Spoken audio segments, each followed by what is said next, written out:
everyone, my name is Katie Carson. I'm the Duchess of Suds here at Royalty Soaps, and welcome to another soap making video in which I take one of you guys, that's right, a member of the royal court. I go through all the designs, I pick one of your designs, and then I make it right here on camera for the channel. It's so great. I absolutely love doing this. One of my New Year's resolutions was to do at least one fan design every single month, and I have been successful thus far. Today's design is so good. I know you guys are going to love it. Today's design is from Lena in Poland. It was sent to our design email, which is linked down below, by the way, if you would like to submit a soap design virtually instead of to my PO box. That's a lot easier for those of y'all who are international, and obviously it costs nothing. It's free. Hooray for not having to pay for postage. Summer Downpour is the name of the design, and as you can see, they have left me detailed instructions. I literally can't go wrong. Some of the most noteworthy things are the fragrance and the additives on top. Lena also specified no gold chunky glitter, which, okay, cool, but some gold fairy dust might look nice, so I'll keep that in mind. And then for fragrance, either lavender to match the purple layer, or something earthy and fresh like soil after the rain. They kind of left this one up to me just a little bit. So for the fragrance, I did part Bulgarian lavender essential oil, which I think has a slightly more herbaceous smell to it. It smells a little less like floral lavender and a little more herby lavender. And then I paired that with the Royalty Soaps fragrance, River Song. So if you've ever smelled the River Song fragrance, that's kind of what it is. It's like smell of the earth after rain. Petrichor is the word for that, by the way. Has a lot of like fresh green ozonic notes in it, and paired together, this is one of the best fragrance oils I've ever had the pleasure of working with. So I'm gonna go ahead and prep my additives, my colorants, try to stay as close as I possibly can to this design, and then we'll start making. Okay, there are a lot of moving parts for this particular soap, only because I don't typically do 4 layers in a soap. I normally do 5. And mainly that has to do with the size of my pitchers and containers. There you go. I'm letting you in on a little secret. I normally do 5 layers because I can fit the soap batch into my white pitchers instead of my awkwardly shaped Jack base containers. There's also some highly specific colors, but I think I've got it right. So let's go ahead and blend up our soap until just past emulsion.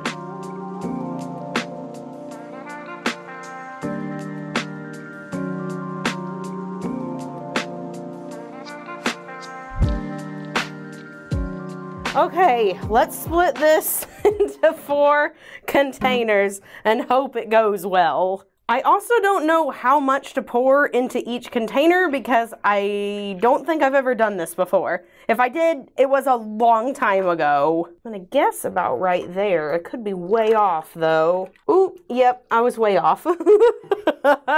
All right, everybody's going to have to donate a little bit to our little container over here. All right, that looks about right. It doesn't have to be perfect, okay? It really doesn't, because these are textured layers. Okay, so I'm gonna go ahead and set a couple off to the side. And now a quick message from today's video sponsor, Stamps.com. I know a lot of us small business owners see an uptick in sales when summertime comes around, and hopefully that means you'll be sending out a lot more packages. Stamps.com wants to make your entire postal experience a lot easier. No more trips to the post office. Print all of your postage at home and get big fat discounts on said postage you will literally not get anywhere else. And I'm talking like 30% off USPS and up to 86% off of UPS. All you need is a regular computer and printer. I know you already have that if you're a small business. No extra equipment required. You're up and running in minutes and printing official postage for any letter, any package, and it seamlessly plugs into Shopify, Etsy, Amazon, eBay, and more. Sign up at stamps.com/royaltysoaps for a special offer, which includes a 4-week trial, plus free postage and a digital scale. There are no long-term commitments or contracts. Just go to stamps.com/royaltysoaps and start shipping right from the comfort of your own home today. Once again, stamps.com/royaltysoaps. It's so easy. Go over there, tell them I sent you. Thank you so much to stamps.com for sponsoring today's video. And without further ado, let's continue to make our soap. And we're gonna start with our first layer. Obviously, we have to add our fragrance. So into this container, I am adding my apricot seed powder, again, as specified in the design. And then I'm adding in sort of a yellow-gray color. All right, now I'm going to blend this up. And we'll pour into our workshop heritage mold. All right, just gonna go ahead and pour this layer in.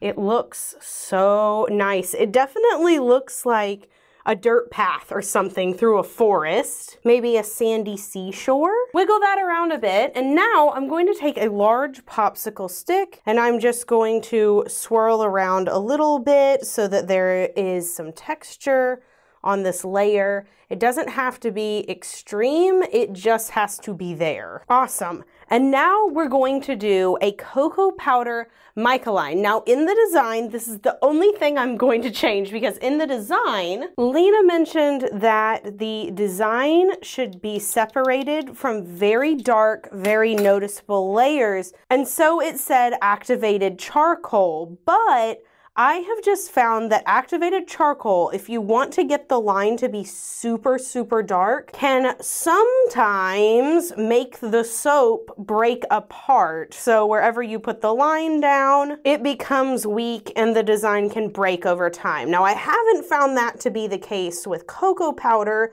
so that's why I'm going to go ahead and make this little alteration so that we can make the look exactly what Lena said without compromising the integrity of the bar itself. You can still use activated charcoal for a mica line. I'm just saying that if you want one very dark and very distinct, you'll have to use a lot, and so the risk gets a little higher when you don't have to use that much when it comes to cocoa powder for a really, really bold payout. All right, we have our first layer completed, so let's go ahead and blend up and pour our next layer. All right, next layer in is our green layer. So this was made using chromium green oxide and a little bit of satin gray pillowcase and a little bit of black oxide just to deepen it up. Gonna go ahead, move this around, texture that layer a little bit, and time for a little bit of cocoa powder. Would definitely recommend using a tea strainer. I cannot find mine for the life of me, but there's a reason I use them, and that's because the top is shut, so the little bits don't bounce around everywhere. I'm having to make sure that I don't let any of it into the soap, and as you can see, I have failed a few times. So they are literally $1 at the dollar store, guys. Go pick yourself up one if you're gonna do lines in soap, because your sanity is worth $1.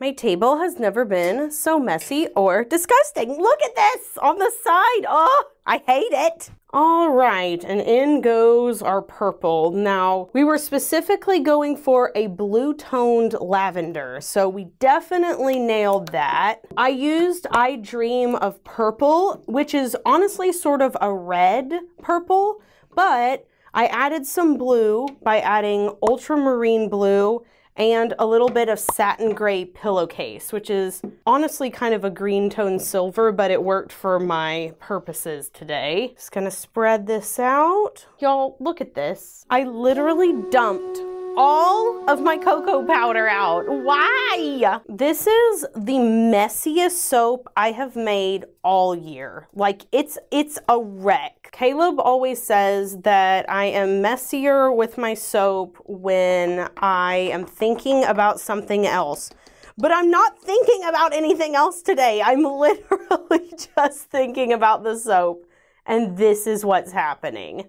All right, now that everything is an absolute hot mess. And the last layer, the dark kind of stormy blue. It's getting pretty thick at this point. I definitely should have warmed my oils. They got too cold. Serves me right. Let's get this top cleaned up and looking the way it's supposed to. All right, big texture spoon mushes. That's what I'm supposed to do for the top of this. And I'm just going to use a popsicle stick because it basically does the same thing. Honestly, this is the perfect texture for getting this type of top because it holds its shape super good. Here are my golden botanicals. They are chamomile flowers mixed with a little bit of sparkle sunshine. So no big gold pieces, just some sparkly tiny gold pieces. Right down the middle is what was specified. So I'm going to do my best to follow instructions here. Some of them may fall off to the side. That's kind of just the nature of botanicals. Sometimes they go their own wayward way. All right, now for the salts on either side. We're gonna start with the gold. And now for the clear salts. And that is it. We are done. Let me zoom you in.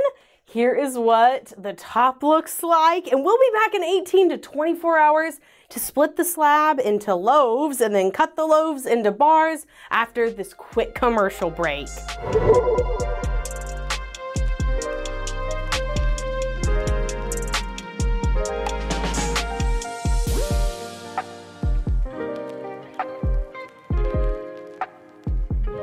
And we are back the next day. Look at those layers, so clearly defined by the cocoa powder. I'm loving that. I'm not loving the lavender layer as much. It really lightened up with the fragrance oil. It was supposed to be a lot darker. In fact, all of these layers were supposed to be darker. But the fragrance just lightened it. So I will just have to adjust that in future batches. But I feel like the general concept has definitely been achieved. We have all 4 distinct layers, really distinct lines. The top looks exactly like it's supposed to, so overall I'm super pleased. Here is the design submission, and here is the bar. So you can see the purple too light. Also the bottom, not quite dark enough. It has sort of a yellow tint with this one. I'm gonna have to brown that up just a little bit. So for the question of the day, I'm picking another one from the I make a strawberry soap every year and you keep watching video. That's where I had you guys leave your questions of the day. And it is, what is your favorite tea? So mine currently is one, I think it's by 𝑑𝐨𝐲𝐚𝐥𝐭. It's like a macaron tea. I love the ones that are like white chocolate or dessert flavored teas. I also really like a peppermint tea and an �㪘𝘁, and I always drink some sleepy time tea with ashwagandha at night recently, and it has helped me sleep so much better. Absolutely loving teas right now. So you guys let me know what your favorite one is down in the comments below.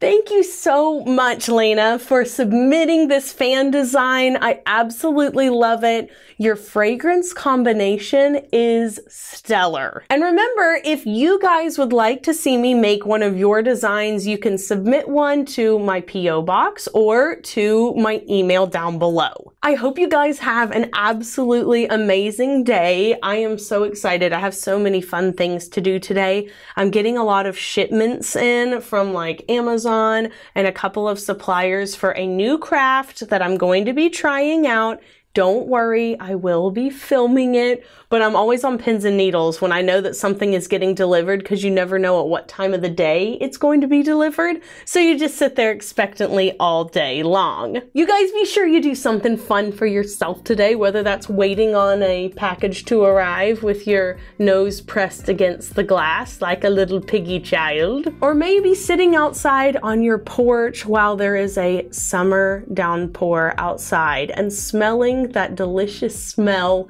Whatever it is that you need to do, go out and do it, and I will see you guys in the next video. So until then, bye for now. Meow.